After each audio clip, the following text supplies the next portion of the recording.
રાજકોટમાં મવડી વિસ્તારમાં 25મી જૂનથી સંકલ્પ સેક્સ્યુઅલ વેલનેસ ક્લિનિકનો પ્રારંભ કરવામાં આવ્યો છે. આજની દોડધામભરી જીવનશૈલીમાં શારીરિક સ્વાસ્થ્યની સાથે જાતીય સ્વાસ્થ્ય પણ અત્યંત અનિવાર્ય છે, પરંતુ સામાજિક સંકોચને કારણે અનેક લોકો યોગ્ય માર્ગદર્શન મેળવી શકતા નથી. આ સમસ્યાના ઉકેલ માટે શરૂ થયેલા આ ક્લિનિકમાં નિષ્ણાત તબીબો દ્વારા દર્દીઓને સુરક્ષિત અને સંપૂર્ણ ગુપ્ત વાતાવરણમાં પરામર્શ આપવામાં આવશે. અહીં પ્રાઇવસી અને અત્યંત સંવેદનશીલતા સાથે તબીબી સારવાર પૂરી પાડવાનો મુખ્ય ઉદ્દેશ્ય રાખવામાં આવ્યો છે. આધુનિક સુવિધાઓથી સજ્જ આ ક્લિનિક રાજકોટવાસીઓ માટે જાતીય સુખાકારીનું એક નવું કેન્દ્ર બનશે. હું ડૉક્ટર નીરજ જાદવ, મારું ક્વોલિફિકેશન છે MBBS અને DGO, એટલે બેઝિકલી હું ગાયનેકોલોજિસ્ટ છું. મારી 1999થી આજ પ્રિમાઇસીસમાં ગાયનેકની હોસ્પિટલ આવેલી છે. હું છેલ્લા 8 વર્ષથી સેક્સ્યુઅલ મેડિસિન સાથે સંકળાયેલો છું. હું જે ફોક્સી છે, એટલે જે અમારું obstetric and gynaecological society of all over ઇન્ડિયાનું જે બોડી હોય, એના જે સેક્સ્યુઅલ મેડિસિન કમિટી હોય, એ કમિટીનો હું ચેરપર્સન હતો 4 વર્ષ માટે, અને અત્યારે એ ફોક્સીમાં હું વાઇસ પ્રેસિડેન્ટ ઇલેક્ટ છું. હવે એમાં એવું છે કે હું આટલા વર્ષથી ગાયનેકોલોજીકલ પ્રેક્ટિસ કરતો હતો. પછી મને એવો મનમાં ખ્યાલ આવ્યો કે આપણા રાજકોટમાં એવું કોઈ ડેડિકેટેડ ક્લિનિક અથવા તો હોસ્પિટલ નથી જ્યાં સેક્સના લગતે પ્રશ્નો માટે મેલ હોય અથવા ફિમેલ હોય એ પોતાના ડાયગ્નોસિસ અને મેનેજમેન્ટ માટે પોતાનું સમસ્યા રજૂ કરી શકે. કારણ કે અને આપણું એક તો શું છે કે એક સોશિયલ સ્ટ્રક્ચર એવું છે કે જ્યારે સેક્સની વાત આવે ત્યારે આપણે એક જાતનું ટેબુ હોય કે આપણે ખુલીને વાત નથી કરી શકતા કે મને કંઈક સેક્સનો પ્રોબ્લેમ છે. આપણે ઘણી બધી જાતના પ્રોબ્લેમ હોય, બ્લડ ડાયાબિટીસ હોય, બ્લડ પ્રેશર હોય, બધી જ જાતના પ્રોબ્લેમ હોય. એટલે એનો સેક્સનો પણ એક સેમ વિષય છે કે સેક્સનો પણ પ્રોબ્લેમ હોઈ શકે. એટલે જો તમે એના માટે તમને કોઈ પણ પ્રોબ્લેમ હોય સેક્સને લગતા, તમે ડૉક્ટરનો અથવા તો ક્વોલિફાઈડ ડૉક્ટરનો એમને મળો, રૂબરૂ તમારા જે કંઈ પ્રશ્નો હોય એમને સાથે ડિસ્કસ કરો, તો તમારા જે સેક્સને લગતા પ્રોબ્લેમ છે એ તમે એનું નિરાકરણ લાવી શકો. કારણ કે આ વસ્તુ એવી છે કે આપણે એને ખુલીને વાત નથી કરતા. એની હિસાબે તમે સેક્સને લગતા પ્રોબ્લેમનું જો ફિગર તમે જુઓ તો લગભગ 30-40% લોકોને સેક્સનો પ્રોબ્લેમ હોઈ શકે.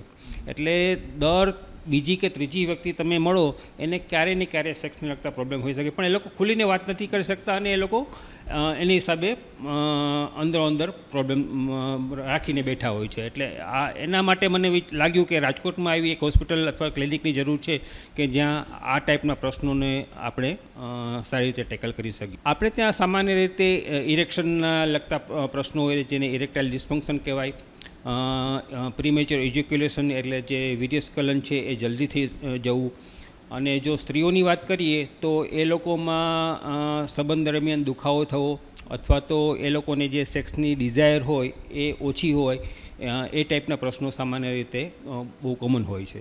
હવે આપણે ત્યાં શું છે કે સેક્સની જ્યારે પણ વાત આવે ત્યારે ફિમેલ અથવા તો સ્ત્રી હોય એ હંમેશા પેસિવ પાર્ટનર તરીકે એક સામાન્ય માન્યતા હોય છે. એટલે એ લોકો ડૉક્ટર તો ઠીક છે, પોતાના હસબન્ડને પણ એ લોકો ખુલીને વાત નથી કરી શકતા કે મને આ ટાઈપનું તકલીફ થાય છે, સેક્સમાં પેઇન થાય છે અથવા તો મને એની ડિઝાયર અથવા તો ઈચ્છા ઓછી થાય છે. તો આના હિસાબે શું થાય છે કે સેક્સ અથવા તો સેક્સ્યુઅલ લાઈફ એટલા માટે ઇમ્પોર્ટન્ટ છે કે એ તમારી overall quality of life improve કરે. બરાબર છે.